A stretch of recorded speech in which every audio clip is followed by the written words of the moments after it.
Here's an on-screen graphic you may have seen a lot of lately. You've seen it on MSNBC, on CNN, online, maybe even on Fox. I don't know.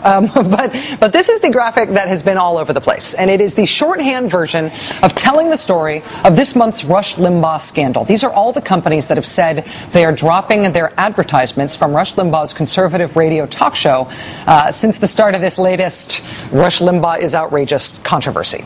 This latest controversy was, of course, over the Republicans' anti-contraception legislation and Mr. Limbaugh's decision to support that legislation by attacking a Georgetown law student as a slut and a prostitute and someone who ought to post sex videos of herself online because of her temerity in advocating health insurance coverage for contraception.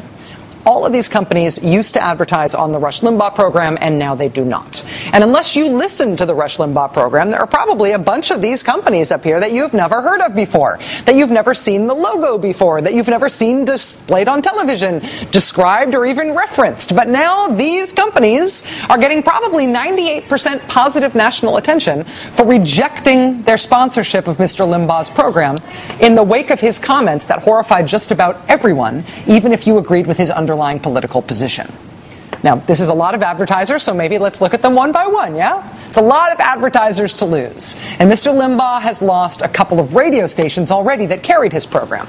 And so I do think that this scandal has hurt Mr. Limbaugh's bottom line a little bit. Mostly, though, he's got a pretty big bottom line. And mostly, I think he probably doesn't mind this scandal all that much. I think that Rush Limbaugh is of the even bad publicity is good publicity school of thought. We'll have to see as this thing develops. It's possible he might have, pulled a Don Imus, pulled a Glenn Beck here, and he might be done. But it's also possible that this is one of those periodic be outraged by me Rush Limbaugh scandals that just pop up every now and then, but mostly have the effect of just making him more famous.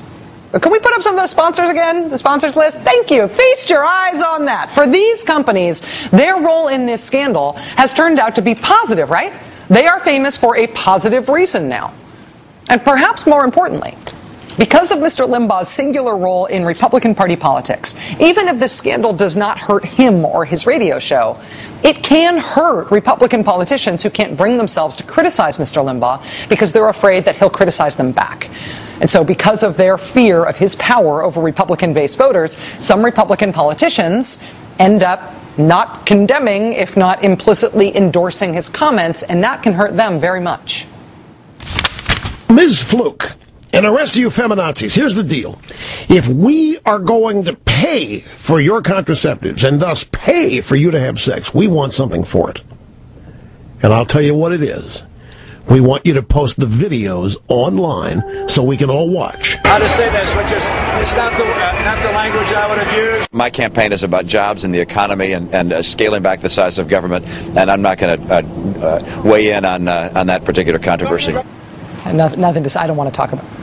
After those comments from Mitt Romney last night in Massachusetts, David Axelrod from the Obama re-election campaign, he held a conference call with reporters today in which he asked Mitt Romney if he couldn't stand up to, quote, the most strident voices in your party, meaning Rush Limbaugh, how can he stand up to Ahmadinejad? How are you going to stand up to the challenges of the presidency? These are tests. Presidential campaigns are tests. You are tested every single day in different ways. The Limbaugh thing was a test of leadership, and you have them all the time. And Mitt Romney has failed those tests in the campaign. In an overall sense, this scandal is disgusting, right? But in terms of its short-term effects, it is a blessing from on high for any Democrat lucky enough to be running a campaign against a Republican who is too chicken to criticize Rush Limbaugh, even for comments like these that have horrified the nation. It is also priceless free advertising for those sponsors. Can we put up the graphic again? For those sponsors who took a brave stand against Mr. Limbaugh's horrific comments. This has turned out to be great for them. Today, the ongoing moral catastrophe that is Rush Limbaugh had one more unintended positive consequence, which had to come by Mr. Limbaugh attacking another young, smart, accomplished American woman and dragging her name through the mud for something she did not do wrong. But sometimes having a universally reviled enemy is more valuable than having the greatest, most powerful allies. The latest woman to be attacked inexplicably by Rush Limbaugh joins us for the interview tonight. That is next.